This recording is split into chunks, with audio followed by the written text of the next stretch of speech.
नमस्कार भक्तजनों, मैं आपको संकष्टी चतुर्थी की पौराणिक कथा सुना रही हूँ।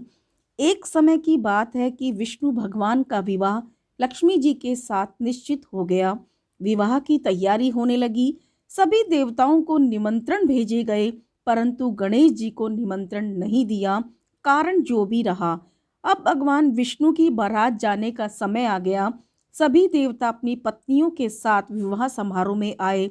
उन सब ने देखा कि गणेश जी कहीं भी दिखाई नहीं दे रहे हैं।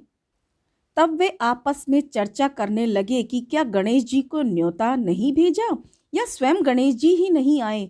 सभी को इस बात पर आश्चर्य होने लगा।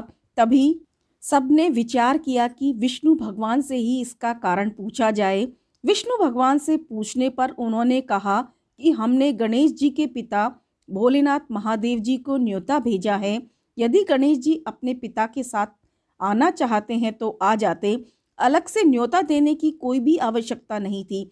दूसरी बात यह है कि उनको 1.25 मन मूंग, 1.25 मन चावल, 1.25 मन घी और 1.25 मन लड्डू का भोजन दिन भर में चाहिए। यदि गणेश जी नहीं आएंगे तो कोई बात नहीं, दूसरे के घर जाकर इतना सारा खाना पीना भी तो अच्छी बात नहीं है।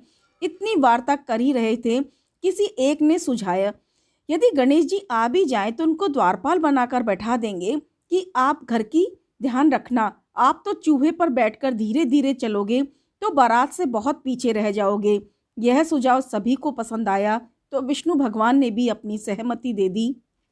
होना क्या था कि इतने ही में गणेश जी आ पहुंचे। उन्हें समझा बुझाकर घर की रखवाली करने बैठा दिया।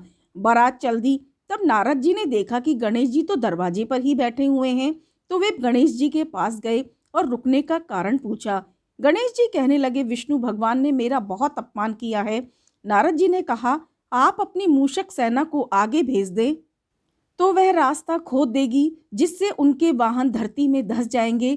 तब उनको आपको सम्मान पूर्वक बुलाना पड़ेगा। अब तो गणेश जी ने अपनी मूषक सेना जल्दी से आगे भेज दी और सेना ने जमीन पोली कर दी। जब बारात वहां से निकली तो रथों के पहिए धरती में धंस गए। लाख कोशिशें करे परंतु पहिए नहीं निकले। सभी ने अपने अपने उपाय किए परंतु पहिए तो नहीं निकले, बल्कि जगह जगह से टूट गए। किसी की समझ में नहीं आ रहा था अब क्या किया जाए। तब नारद जी ने कहा, आप लोगों ने गणेश जी का अपमान करके अच्छा नहीं किया। यदि उन्हें मनाकर लाया जाए तो आपका कार्य सिद्ध हो सकता है, यह संकट टल सकता है। शंकर भगवान ने अपने दूत नंदी को भेजा और वे गणेश जी को लेकर आए। गणेश जी का आदर के साथ पूजन किया। तब कहीं रथ के पहिए निकले। अब रथ के पहिए निकल तो गए परंतु वह जगह जगह से टूट गए थे। उन्हें सुधारे कौन। पास के खेत में खाती काम कर रहा था, उसे बुलाया गया। खाती अपना कार्य करने के पहले श्री गणेशाय नमः कहकर गणेश जी की वंदना मन ही मन करने लगा।